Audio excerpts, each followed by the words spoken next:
This is a Fireside chat series, and it is important to note that people will be talking about real life problems, and these discussions can be difficult, so we really want people to take care of themselves. I'm Charlie Davidson, as I introduced in the chat. I'm a psychologist by training, and I live in Atlanta, and I work as clinical lead for Akin Mental Health. I'm moderating the discussion today, but I will mostly try to stay out of the way to allow discussion to happen. So we are Akin Mental Health. We're on a mission to meaningfully improve the well-being of families affected by serious mental illness, which I'll often shorten to SMI, which is a broad term that includes psychosis and other extreme experiences. Akin serves family and friend supporters of people with SMI by guiding them to connect with people who understand, learn new ways to face challenges, and see that recovery is possible. The Akin Fireside Chat series were started to create opportunities for Akin's family members, friends, and just anyone who's heard about the event and is interested to gain new perspectives and really experience new perspectives, gain important and usable knowledge, and feel empowered to support recovery and well-being. We're very lucky that Ms. Watchko has volunteered to speak with us today. For many families, growing older, estate planning and special needs planning are significant anxieties. I don't know if that's many or all families. Ms. Watchko has really valuable expertise and experience in these areas. So we're really excited today to welcome Ms. Watchko.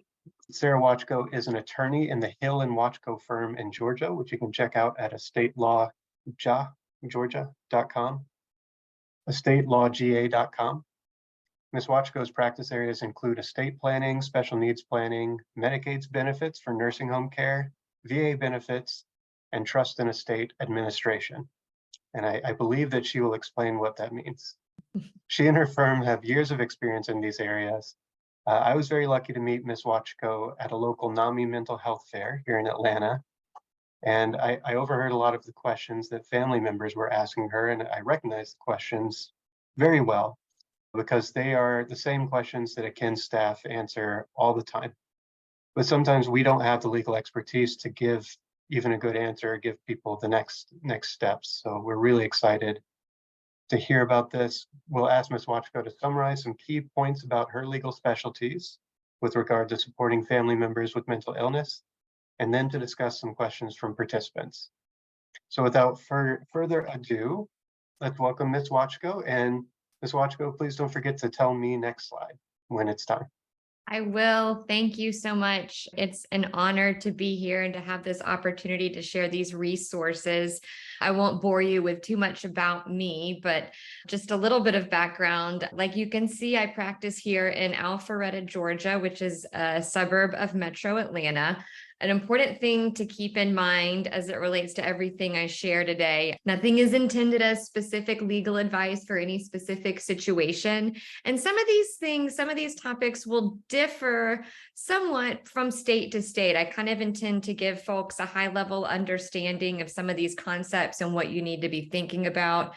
But certainly when it comes time to take any action, absolutely contact someone, in your jurisdiction, in your state, in your community who practices in this area. You can go ahead to the next slide, Charlie. So what is estate planning, and specifically, how does it relate to mental health and to helping someone, a loved one, being a caregiver for someone with any type of mental illness, mental health issues? It's interesting, kind of in the title of today's fireside chat, it notes legal issues in regards to mental health. And as you can imagine, there are myriad legal issues when it comes to helping someone with mental health issues. I'm an expert in only a few of them and not other ones. So especially as it relates to any questions you have at the end, I will be very forthcoming if it is outside my practice area. What I do and kind of how I started out my practice is in estate planning. And essentially, estate planning is about how we provide for our loved ones when we're gone. And it's also about how people are taken care of during their life in the face of incapacity. That is, if something happens and I'm not able to make decisions for myself, what resources are there? So in in estate planning, we always say there's a few ways to approach this topic. Like Charlie alluded to, not many people want to deal with it. It's a very difficult conversation. Many people kind of stick their head in the sand. It's not something, thinking about what happens to me when I'm gone is it's not something I want to do. It's not something that feels real. So I might just avoid it. It can be a very upsetting conversation. Kind of the way that I approach it, and then I try to guide families, is that estate planning, taking care of your loved ones when you're gone is a gift. I encourage people, as hard as it is, to think about what the world would look like if you weren't here, and what it would look like for your loved ones, and consider what you can do and the legacy you can leave and the protections you can provide for them. All right, next slide, please. So what is estate planning? We'll have people call in and they say, well, I don't have an estate, is this just for wealthy people? What is this about? Estate planning is for everyone. The big three documents that are included when we talk about estate planning are last will and testament, power of attorney, and advance directive for healthcare. I can say that any adult that is capable of reasoning and executing a legal document should have these in place. Number 2 and number 3, sometimes, especially if we're talking about someone maybe with more simplified or limited assets, may even be the most important. A power of attorney is a document that allows someone to act for me on my behalf if I'm not able to do that. Really, in regards to anything other than healthcare decisions. An advance directive for healthcare allows someone to make healthcare decisions for me if I'm not able to. The last will and testament, most people know, is dealing with how assets are distributed if something happens to me. And then my extra credit items are trusts. So trusts they're not a necessity. They're not something that everyone needs, that everyone should have, but they may be relevant in a given situation. We'll talk about that a little bit. My husband will kind of joke. He'll say, how do you talk about this stuff day in and day out? It must be so depressing. I find it very powerful. The future is what it is. There are so many things in life that we can't control, but I really find value and authority in taking control of those things we can. And this is one of those things in terms of estate planning. Next slide. This is a really wonderful book that I discovered years ago, and it doesn't specifically relate to mental health. It's about healthcare in general. It's about how people age. It's about what happens in end-of-life scenarios in our healthcare environment.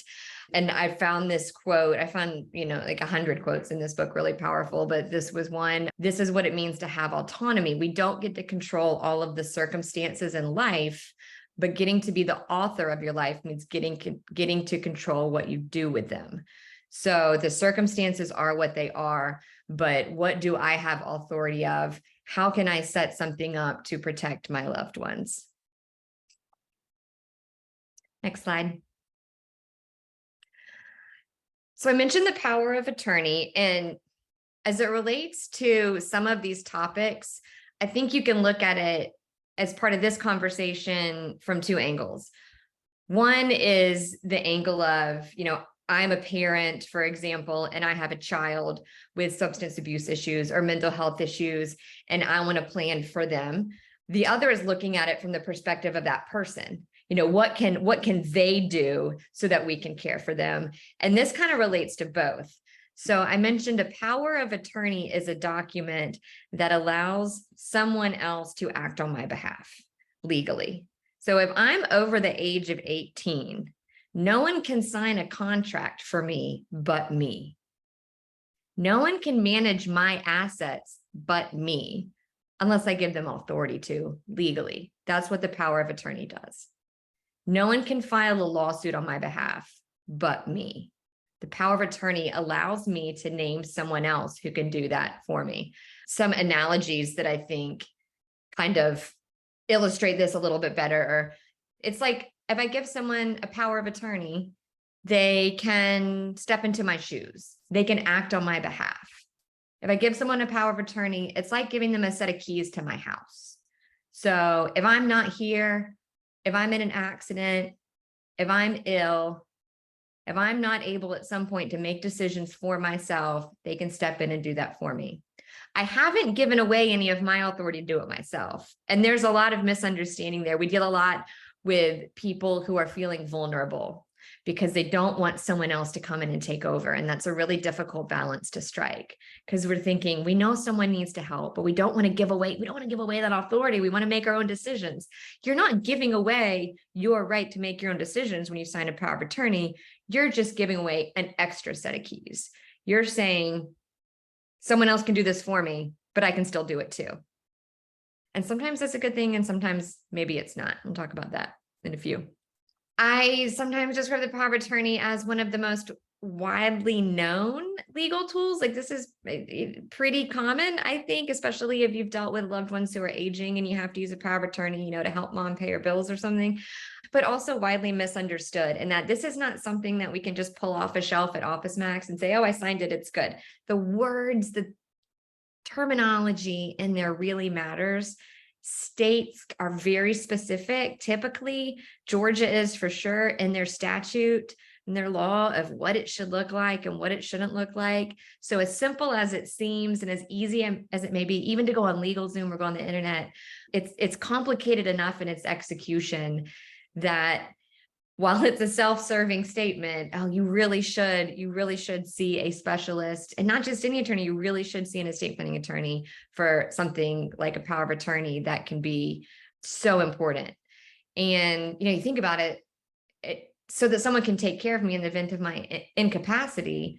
Once that happens, like, we're stuck with whatever document. I can't sign any new documents anymore. I don't have the legal capacity to do that. So we're stuck with whatever we got. We want it to be the right thing. Next slide. The healthcare directive is a similar concept to the power of attorney. This is making decisions for me for anything other than the general power of attorney, like finances, just for healthcare. So having the ability to communicate with my healthcare providers under HIPAA laws, being able to make a decision for me in terms of medical treatment.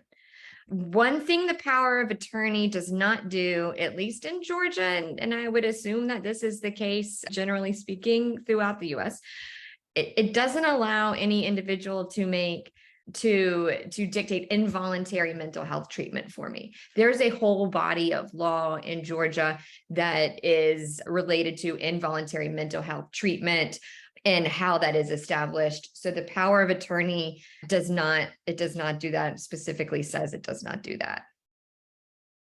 It also includes end-of-life treatment preferences, what people think of as a living will. So if I'm in have a terminal condition, end of life, if I'm in a state of permanent unconsciousness, what kind of treatment do I want? So certainly very helpful in the aging context. Anytime you're helping manage healthcare for a loved one, whether it's taking them to the doctor, communicating with providers, this is kind of the fundamental document that you want to have in place. And then often providers will also have their own internal HIPAA releases and that sort of thing, so that they don't violate those important privacy laws. Next slide. New to Georgia, and I wish I had looked up how many other states have this. Georgia tends to kind of lag in terms of following suit with, what's the word I'm looking for, with updates for this sort of thing in the law. So I would imagine that a number of states have this already, but very new to the scene here is the Psychiatric Advance Directive for healthcare. So what this does, it's a really long and detailed document. I mean, the normal healthcare directive is 11 pages. This might be 20 plus. This allows someone to explain, while they're doing well, how they want to receive or not receive mental health care services when they're having a mental health crisis. It allows, as you can see, healthcare professionals to create a health treatment plan according to wishes, to choose a mental health care agent to make those decisions for you if you can't do it yourself. You can explain what types of services you do or do not want to receive provide instructions for the type of treatment you do and do not want, provide information, known causes for past mental health emergencies, what worked, what didn't, current medications, past medications, and explain how other aspects of your life how you would want to be cared for.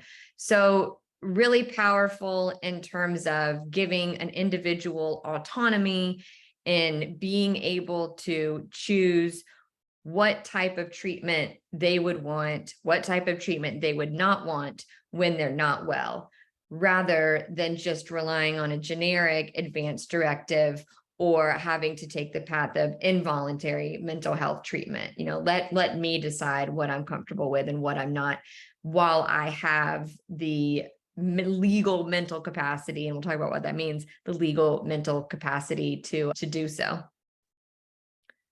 It'll be interesting to see how this plays out in execution. Like I said, it's very new. It's very new here in Georgia. So I think I've had one client, family member of a client who I've come across who has been interested in completing this document.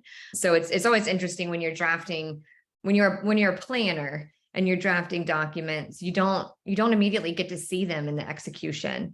And just what happens in all of these aspects regarding all of these different documents is you really see what works and what doesn't, and what challenges arise, when the rubber meets the road. So I think it'll be interesting to study what's happening in other jurisdictions and see how this works and where the shortfalls are here. And inevitably there will be something that doesn't work properly, and then legislative updates occur and we try and make it better.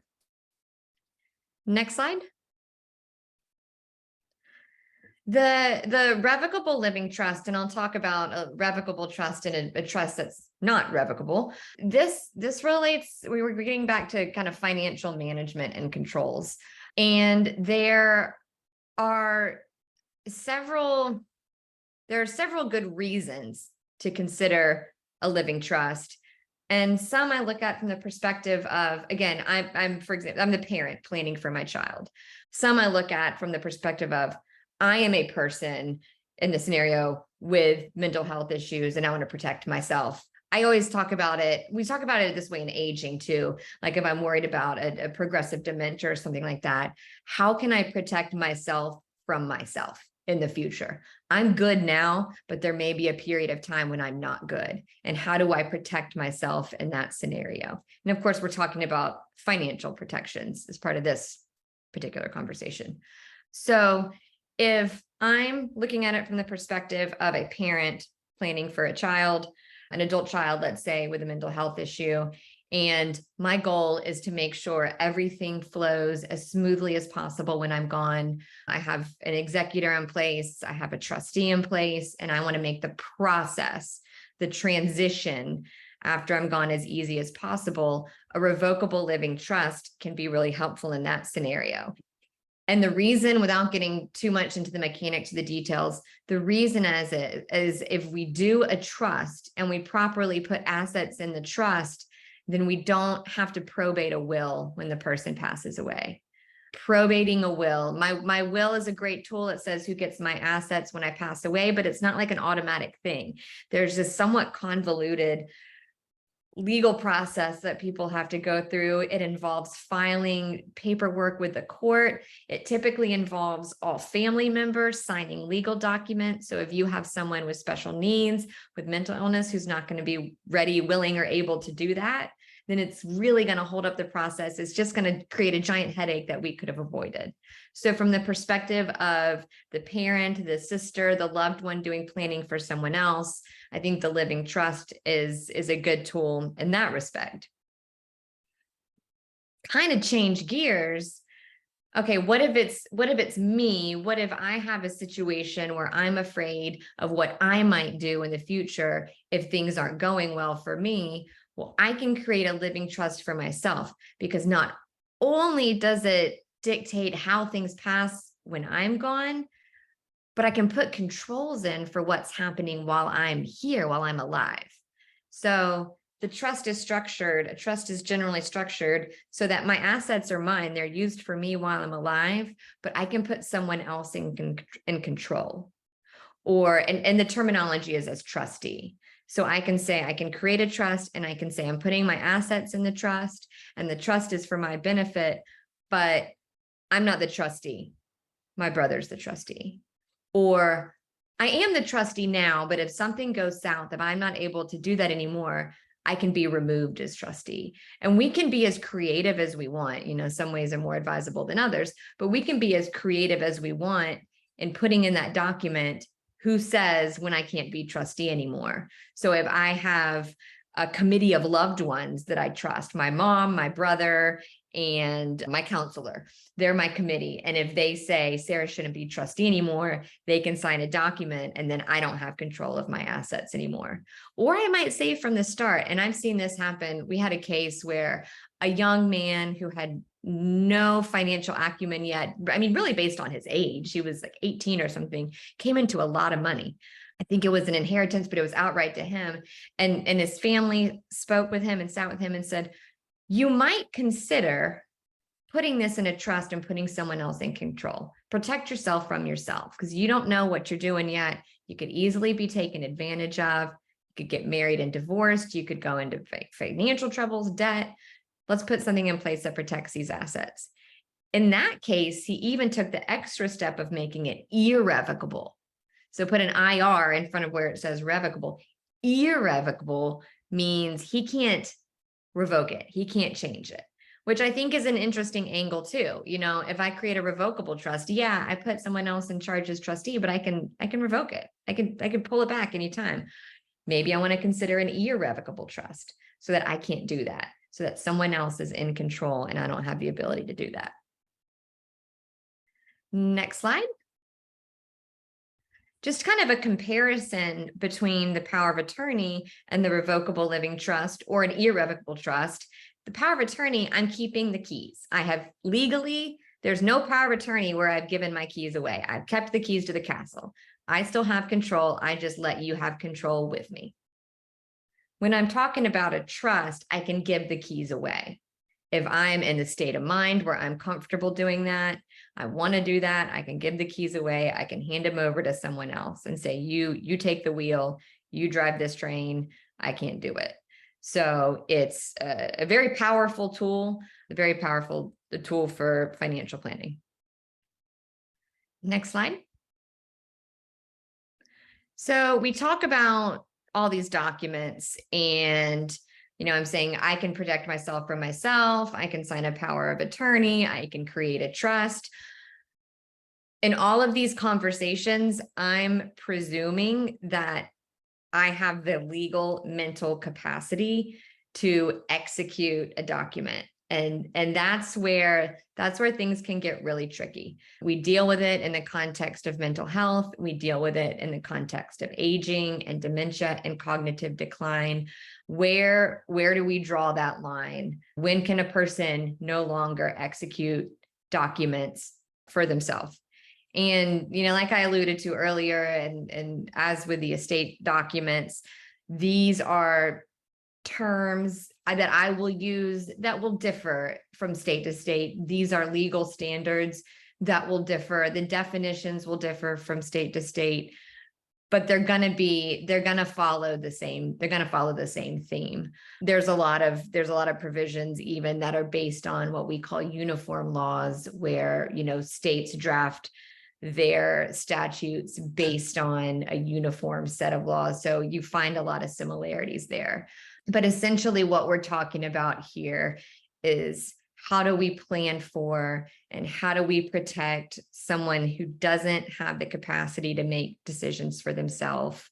And there's an important distinction, and it's one you struggle with. And from the first time I learned about guardianship and conservatorship is one of the first things that whomever was teaching me commented on.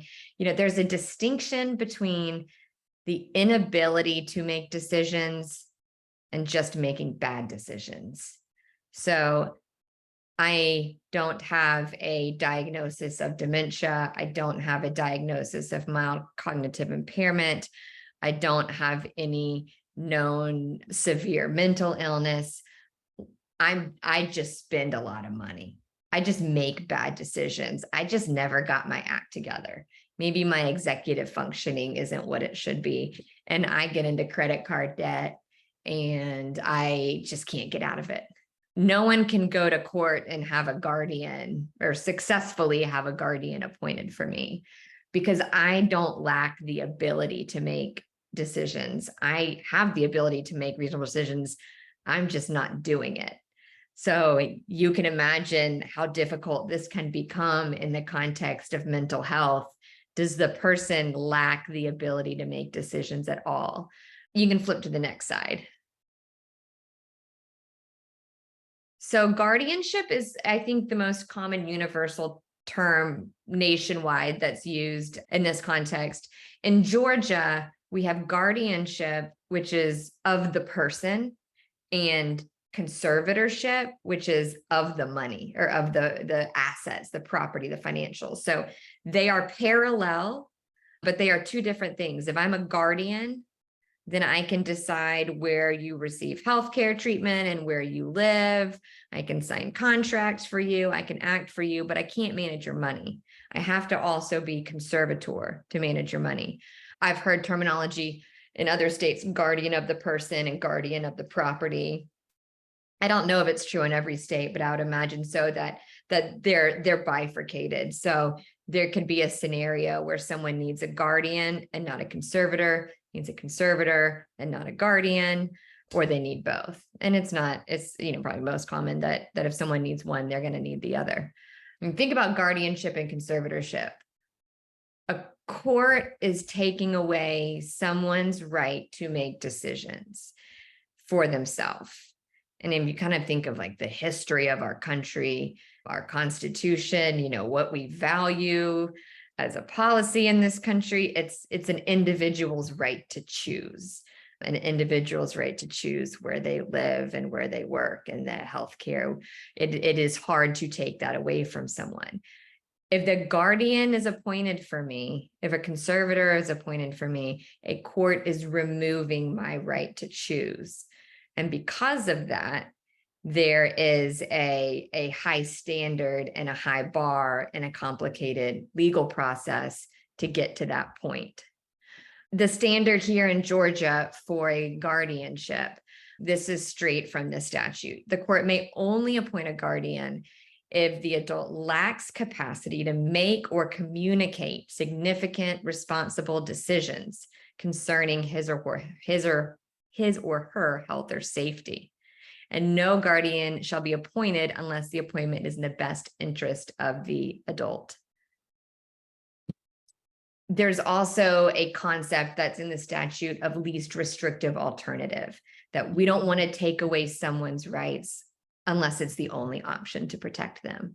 So if they have a trust and the trust is working, maybe we won't do a conservatorship because there's another method we can use. Maybe we need a guardianship because there isn't anything to do there. So that's, among other things, that's something that the judge, and Georgia's a probate court judge, is analyzing based on evidence. Is this the only way to protect this person essentially from themselves? Next slide. Conservatorship, it's parallel. The court may appoint a conservator if an adult lacks capacity to make or communicate significant responsible decisions concerning the management of his or her property. And again, no conservator should be appointed unless it's in the best interest of the adult. Next slide. In terms of the big picture, here is where you have that least restrictive alternative language in our statute. All guardianship should be designed to encourage the development of maximum self-reliance and independence, should only be ordered to the extent necessary, and it should be the least restrictive alternative. Next slide. Contemplating the rights that are removed from someone who has a guardian or conservator. And some states it's more fleshed out than in Georgia. It's not necessarily a one size fits all. So in the context of mental health, in the context of special needs, in any individual case, it may not be necessary to remove every single right. It may not be beneficial to the person to remove every single right. So, and even in Georgia, where it's less fleshed out, that's still something that you can advocate to a court. You can say, well, this person should retain the right to marry, for example. So the right to marry, the right to sign a contract, the right to go to court and represent yourself in a court proceeding, the right to educate. So if I'm going to college and there's a guardian, I can't enroll myself in college. My guardian is doing that. The right to purchase a home, the right to make medical decisions for myself. And then in the conservatorship, of course, it's the right to manage finances, to manage my own property. Again, because a court has found that I lack the capacity to do that. Next slide. So here's our process in Georgia, and it's going to be different everywhere, but it's going to be similar in that there are a lot of steps. We are going to have to provide evidence to an adjudicator, a decision maker, that this person lacks capacity. It's interesting. I went to school in North Carolina, and I did a clinic, which is where you kind of practice being a lawyer under the supervision of a real lawyer. And one of the first cases we had was a guardianship of a gentleman. He had been homeless. They didn't know much about his background, so there wasn't a known mental health diagnosis, but he was an alcoholic, and he clearly had very severe dementia of some sort. He could not have a conversation. He could not reason, and he needed a guardian appointed. And we went to the courthouse, and we walked into an office. There was a clerk, and he got an attorney, and we served as a guardian ad litem. So we were there to represent his best interest, to say, from a neutral standpoint, I don't care what y'all do, but if I was him, here's what, and he could rationalize, here's what he might want, and here's what we think is reasonable. But anyways, we just sat around this room, and I don't think it was even a judge. I think it was like the judge's clerk found, heard the evidence and made a finding that the person needed a guardian and signed the order, and that was it.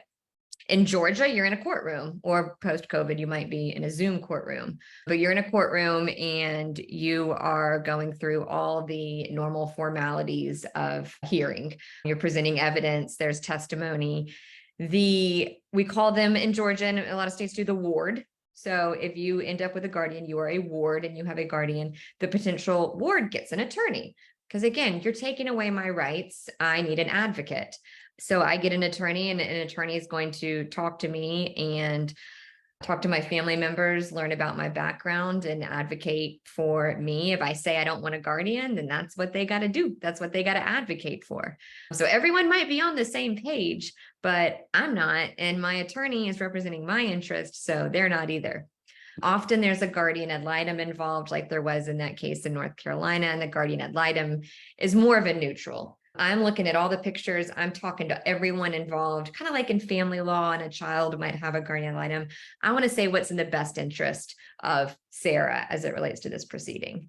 In Georgia, there is a psychologist or social worker who meets with the potential proposed ward and does some sort of an evaluation, talks to family members, kind of gets an idea of the context of the situation.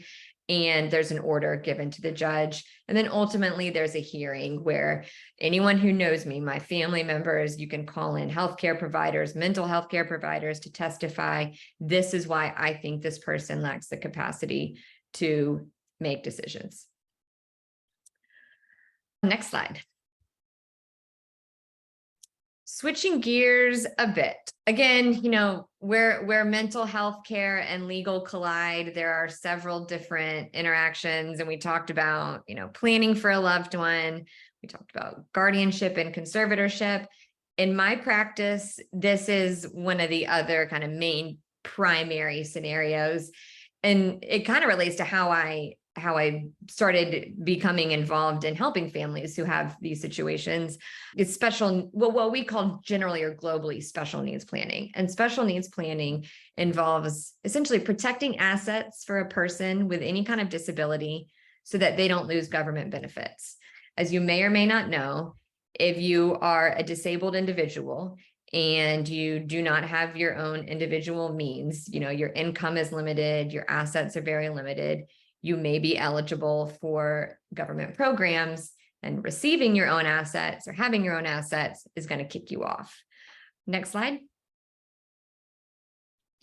I know we're almost short on time, so I'm going to try not to speed too fast, but I want to save time for questions. This is my analysis of the rules of Medicaid and Social Security. It is a maze. It is a mess.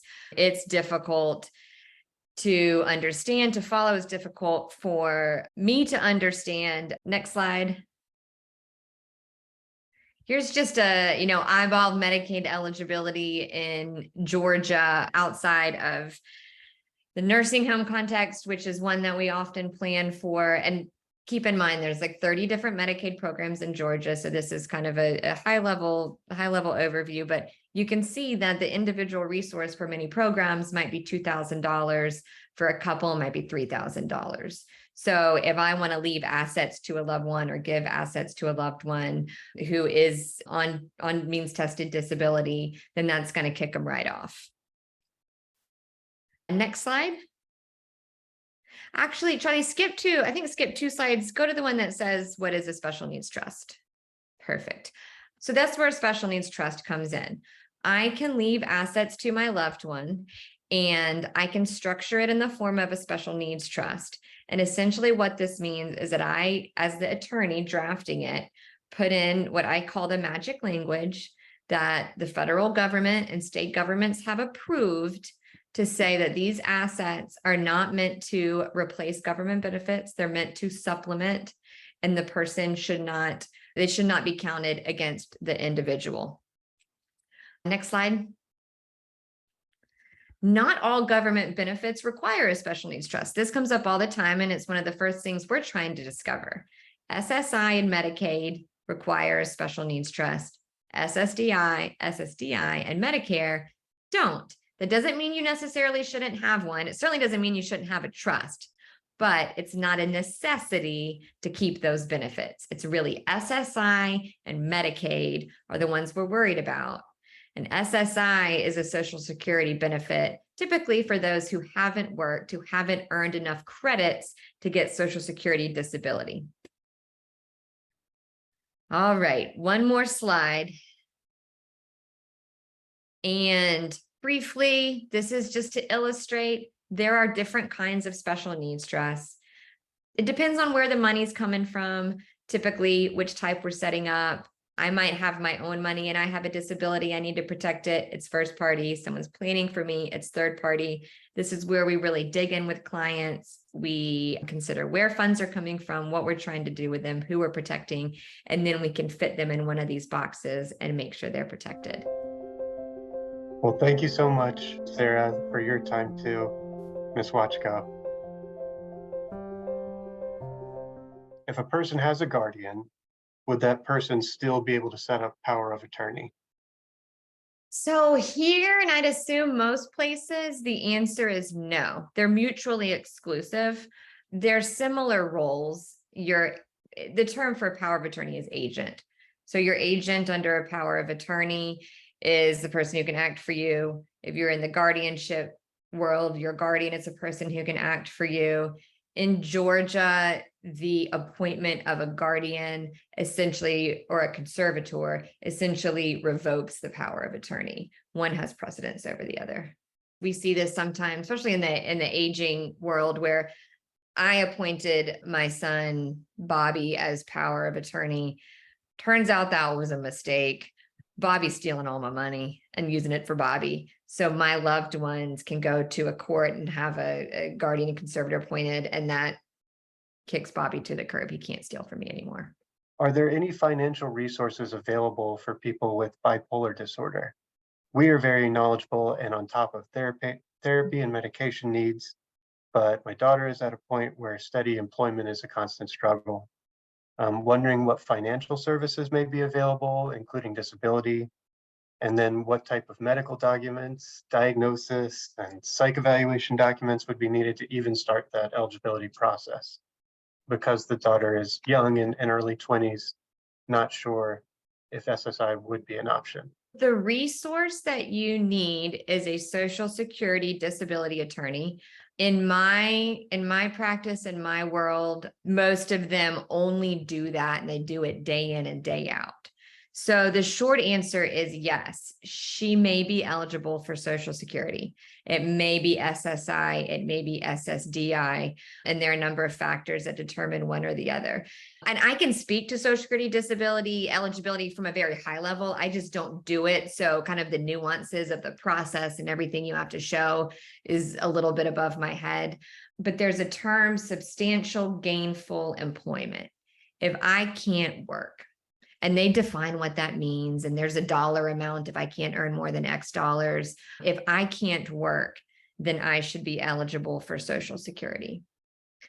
And in terms of what you have to show, everything, all of the things. And also from what I understand, compared to other diagnoses that are open and closed, cut and dry, I think mental health can certainly be a challenge, I think just historically. But yes, that is a possibility. A child who is diagnosed with a disability or who is determined to be disabled per Social Security's requirements prior to the age of 22 may be able to get SSDI, which is typically more, off of a disabled, retired, or deceased parent's record. And SSDI is usually better than SSI. You get more money and you might get Medicare.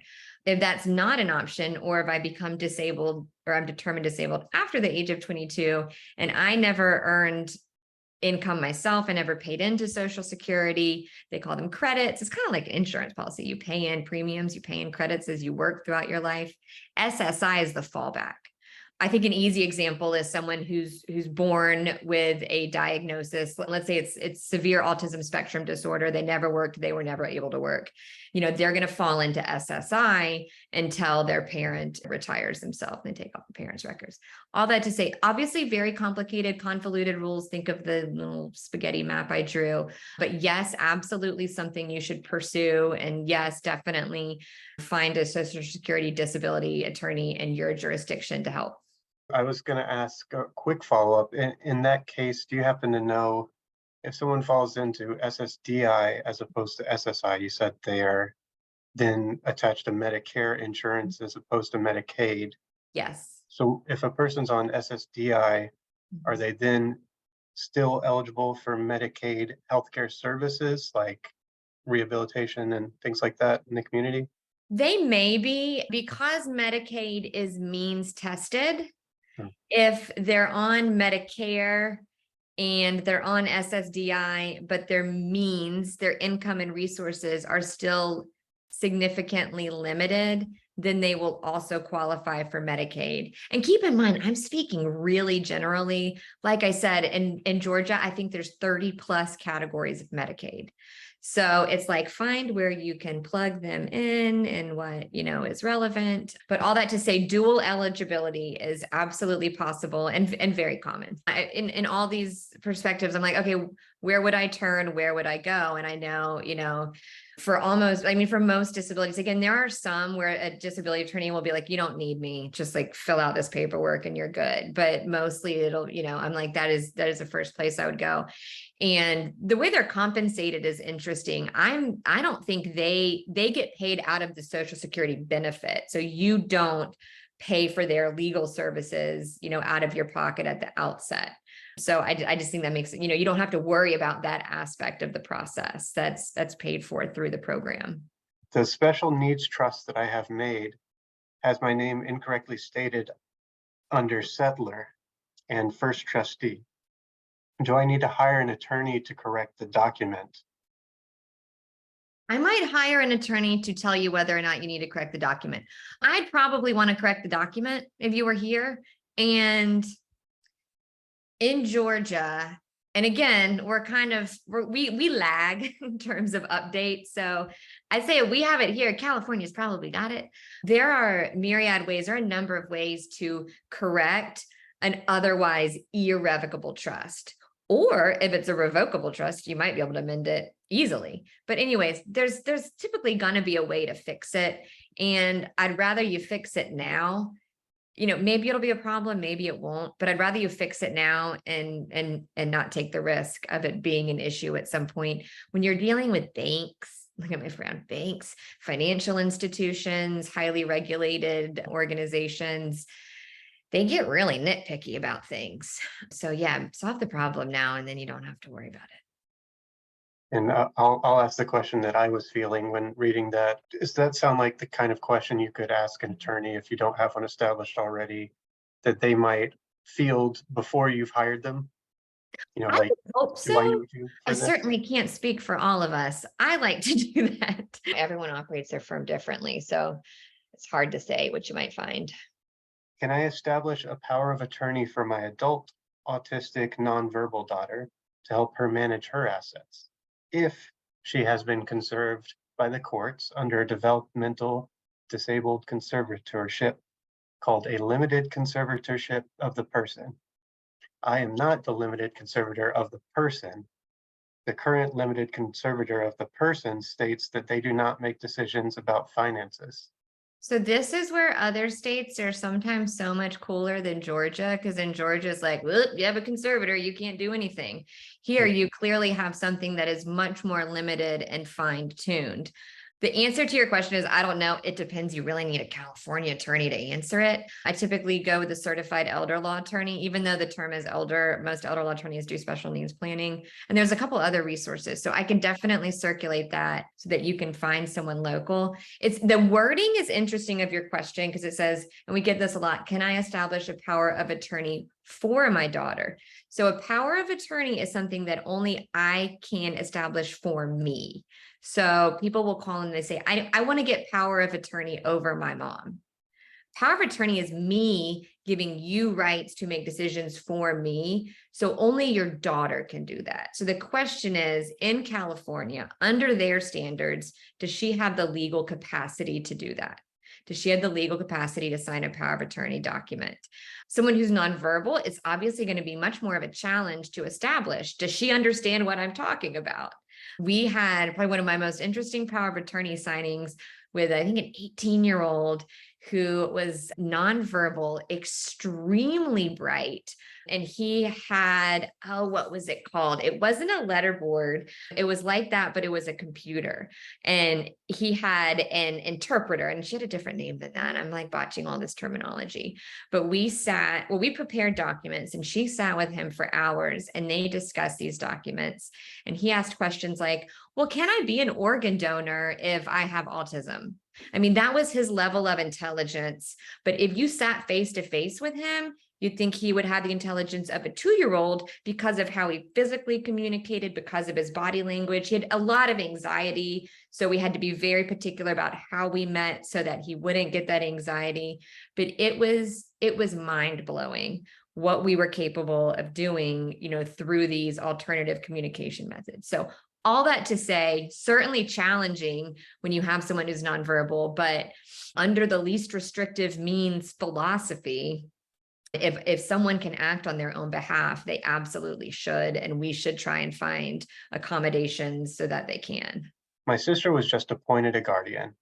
Her guardian refused to let my mom, who had been my sister's caregiver for 40 years, attend doctor's appointments. She refuses to look at medical records or read any articles we find helpful in treating her. Is that normal? Additionally, she pays for the guardian. Why aren't guardians required to have training in the understanding of SMI? In Georgia, like all my answers are going to start with in Georgia, I forget exactly how it's phrased. I had a case involving this years and years and years ago. You can't keep loved ones from seeing or visiting or interacting with the ward unless there is a really good cause, like, oh, they were the ones who physically or emotionally or financially abused them. Then you'll get court permission for that. Does it happen? Yes. Legally, what's the remedy? It's like with anything legal, it's not pleasant. You got to haul them back into court and tell the judge what's happening and see where the judge comes down. But there is a general premise that you should not keep loved ones. You should not, even under a guardianship, the goal is still to promote as much autonomy as we can. Does that always happen? Absolutely not. It's not it's not terribly common, at least from what I've seen walk through our doors, to have what we would call a county guardian or a county conservator, where it's a stranger to the family, where it's a professional. There are private caregiving agencies or care management agencies who will do that. When we have seen it, it's not been uncommon for them to not be as attentive as we would want them to be. Maybe they are spread too thin. There are not enough of them. Maybe they don't care enough. So I certainly haven't answered your question other than to say that there's certainly a possibility, at least in terms of access, that, that some standard that the guardian must uphold has been violated. And a guardian has a duty, has a fiduciary duty to act in the best interest of the person. I think the question becomes, well, what does that mean? We got to agree, or we can agree, we got to get a judge to dictate what that means. And again, unfortunately, when you're in the context of guardianship and conservatorship, it's kind of like family law. It's like, oh, if I don't agree with what my ex is violating the custody order, well, I got to haul him back into court. The special needs trust that I had drawn up in 2007 for my daughter with autism does not include the healthcare directive. Does this mean that the present/current conservator makes that decision? So in Georgia, you can think of the special needs trust as being over the finances. It has nothing to do with the personal care aspect. That would be a guardian. So typically, if someone is functioning at a level where they can't make decisions for themselves, their parent has created a trust for them, their parent passes away, a guardian needs to be appointed. And if the parent was the guardian, a new guardian needs to be appointed. And I'm trying to think if I haven't had exposure to this in other jurisdictions, but it's one of those categorized as, I bet it would be similar. You can't name, I can't name a successor guardian if I'm the guardian, because the only person who can choose a guardian is a court. I can recommend someone, but I can't dictate that. I can't say, the court appointed me as guardian, and when I'm gone, I want it to be my husband, Jeff. The court, they don't let you do that, because what would happen, I die, Jeff's thinking, well, now I should be guardian, not totally starting the process over because they've already decided I need one, but he has to go back into court. He's got to file paperwork saying, all right, our daughter needs a guardian. It was my wife, Sarah. My wife has passed away. Now it should be me. Here's why it should be me. Kind of start that over. And then he becomes the guardian. Fascinating stuff. Since we're coming up on one more chat, let's see what that is. If there are any recommendations on how to best find or select a Social Security disability attorney. I just wrote down the website. So they have an easy website to remember if you want to look at the Georgia one. They are disabilityhelpline.com. Mm-hmm. And they're a group of Social Security disability attorneys. Mm-hmm. That seemed really nice, and we're at a NAMI mental health fair, so. They're great. I'll vouch for them. They're great. We refer to them all the time.